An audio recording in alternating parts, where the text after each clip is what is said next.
Putin अब Ukraine को हराने के लिए किसी भी हद तक जा सकते हैं।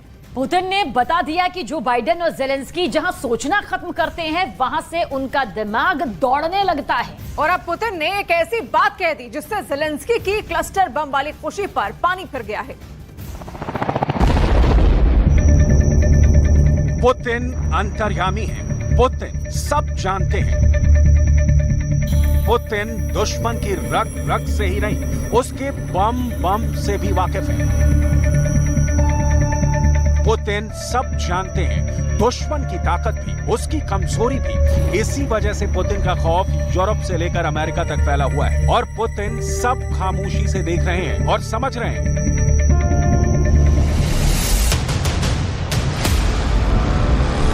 ये दावा खुद पुतिन का है। पुतिन ने यूक्रेन युद्ध को लेकर जेलेंस्की से लेकर बाइडेन तक सबकी बम वाली कुंडली खंगाल ली है और उनको पता है कि जेलेंस्की के पास कितने बम हैं, अमेरिका कितने बम बना सकता है और यूरोप का गोला बारूद वाला गोदाम कैसे तेजी से खाली हो रहा है।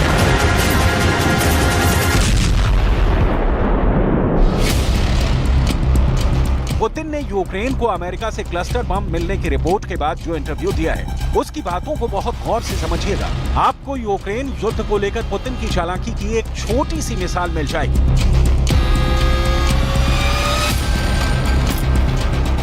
Думаю, к этому так и надо относиться. Делают они это не от хорошей жизни, а потому что у них дефицит боеприпасов вообще. Напомню, что украинская армия тратит за сутки боевых действий там, до 5-6 тысяч, скажем, снарядов 155-го калибра, а Соединенные Штаты производят 15 тысяч в месяц. У них не хватает, и в Европе уже не хватает, но не нашли ничего лучшего, как предложить использование кассетных боеприпасов. क्लस्टर बम यानी वही खतरनाक धमाके वाला हथियार जो बहुत बदनाम है।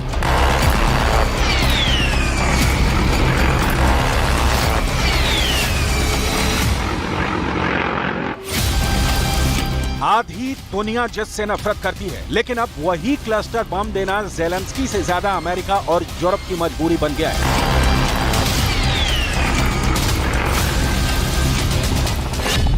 पुतिन का दावा है कि बड़े धमाकों के लिए यूक्रेन हर रोज 5 से 6 हजार तोप के गोले फायर कर रहा है। ये 155 मिलीमीटर के गोले हैं जो बड़ी तोप से फायर किए जाते हैं, यानी यूक्रेन को एक महीने में चाहिए 1.5 लाख गोले। पुतिन के मुताबिक अमेरिका पूरे महीने में ऐसे सिर्फ 15,000 गोले बनाता है। ऐसे में वो यूक्रेन की डिमांड कैसे पूरी कर सकता है?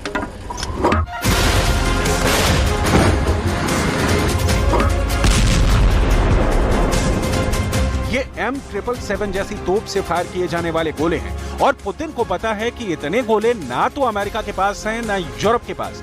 इसीलिए वो जेलेंस्की को क्लस्टर बम देकर तबाही वाली डिमांड पूरी करना चाहता है।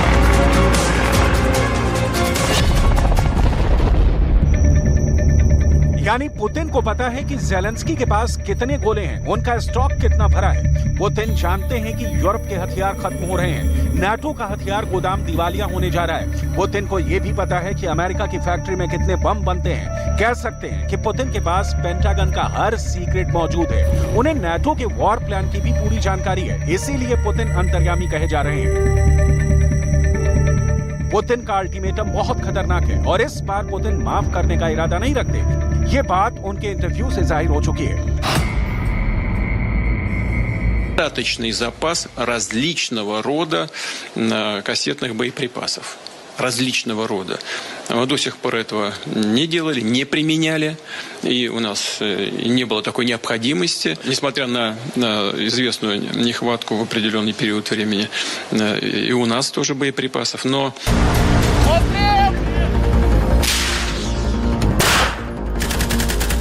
पुतिन के सामने अचानक कई चैलेंज आए हैं। इसमें जेलेंस्की का काउंटर अटैक भी है, बखमूत को दोबारा हासिल करने का जेलेंस्की का इरादा भी है और अब तो क्राइमिया ब्रिज पर हुए हमले के बाद पुतिन बहुत ज्यादा गुस्साए हुए हैं। ऐसे में क्लस्टर बम वाली डील को लेकर पुतिन नाटो से बहुत ज्यादा चिढ़ गए हैं। क्लस्टर बम ऐसे लॉन्च होता है और फिर अपने टारगेट के ऊपर ऐसे फटता है। बड़े बड़े धमाकों के बीच यूक्रेन के युद्ध में क्लस्टर बम की एंट्री हो चुकी है। इसकी बड़ी वजह समझने के लिए आपको क्लस्टर बम को समझना होगा। ये एक ऐसा बम होता है जिसके अंदर सैकड़ों छोटे छोटे बम होते हैं। ये अपने टारगेट के ऊपर एक निश्चित ऊंचाई पर खुल जाता है और उसमें से फिर लॉन्च होते हैं सैकड़ों मौत बरसाने वाले बम जो क्लस्टर की तरह अपने टारगेट पर टूट पड़ते हैं। इनमें से कई बम फटते हैं तो कई बिना फटे जमीन पर रह जाते हैं और यही वजह है कि युद्ध खत्म होने के बाद के लावारिस बम आम लोगों के लिए खतरा बन जाते हैं। इसीलिए दुनिया में क्लस्टर बम के खिलाफ एक आम राय है। हालांकि जो अमेरिका क्लस्टर बम का विरोधी है वही अब यूक्रेन को ये बम सप्लाई कर रहा है।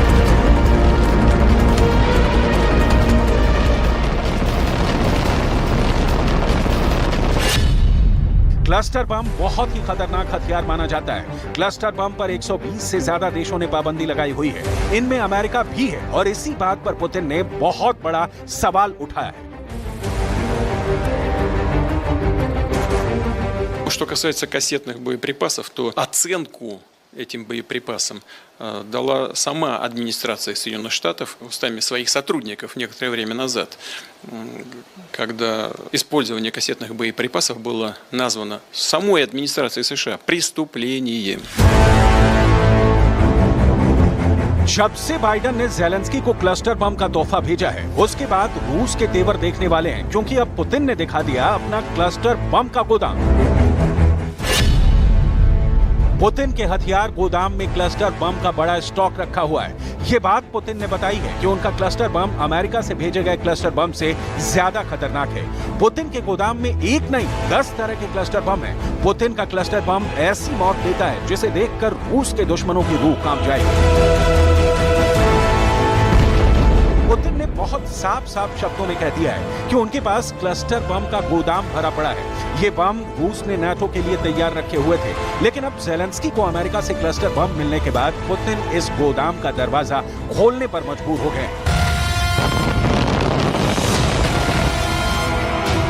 पुतिन के पास ऐसे सैकड़ों नहीं बल्कि हजारों बम हैं जो कीव के साथ खार्किव को जलते हुए कब्रिस्तान में बदल सकते हैं। क्लस्टर बम अपने टारगेट को 98% मौत की गारंटी देता है, क्योंकि इस बम की नाकामी का रेट 2.5% से भी कम है। लेकिन सबसे बड़ा खतरा इन्हीं 2.5% वाले नाकाम बमों से होता है, क्योंकि यही दुश्मन के बाद वहां के आम लोगों की सबसे ज्यादा जान लेते हैं।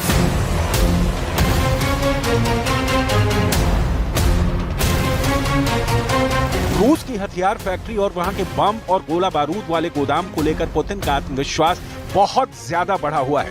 पुतिन इसकी तैयारी 1-2 साल से नहीं बल्कि क्राइमिया पर कब्जा करने के बाद से ही कर रहे थे।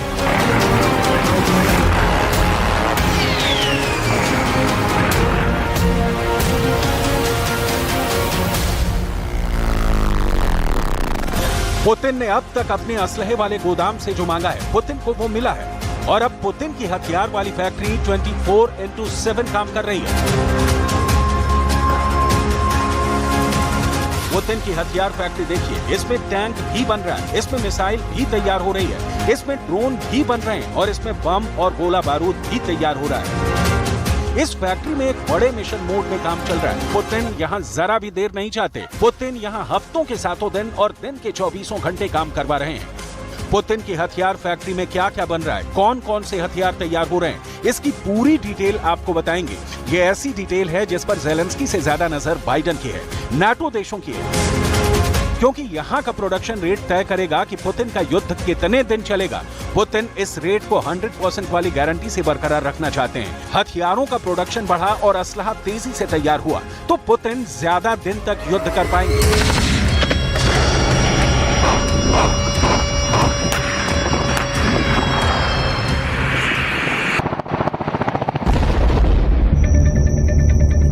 जैसा कि कहा जा रहा है कि युद्ध को लेकर पुतिन अंतर्यामी है। वो जानते हैं कि हथियारों का प्रोडक्शन थमा और गोला बारूद कम तैयार हुआ तो रूस का युद्ध और उनका नाटो के खिलाफ एजेंडा औंधे मुंह गिर जाएगा। ऐसा ज़ेलेंस्की के साथ हुआ है, ऐसा बाइडेन और बाकी नाटो देशों के साथ हो रहा है। इसीलिए पुतिन को अपने हथियारों की फैक्ट्री की पल पल की अपडेट चाहिए। पुतिन की नजर फैक्ट्री के उत्पादन पर है। पुतिन की नजर हथियारों की लॉन्चिंग और उससे थर्राते यूक्रेन के शहरों पर भी है। पुतिन नहीं चाहेंगे कि उनका प्रोडक्शन रेट गिरे। वो नहीं चाहेंगे कि हथियारों की फैक्ट्री खामोश पड़े। पुतिन नहीं चाहेंगे कि यूक्रेन पर उनके हमलों की रफ्तार थमे। पुतिन इस वक्त बहुत गुस्से में है। रूस पहले ही साफ कर चुका है कि अगर रूस की फौज पर क्लस्टर बम से वार किया गया तो 10 गुना ताकत से जवाब दिया जाएगा। अब पुतिन की वार्निंग के बाद ये बात और पुख्ता हो जाती है कि ज़ेलेंस्की को बचकानी हरकत करने से बचना होगा।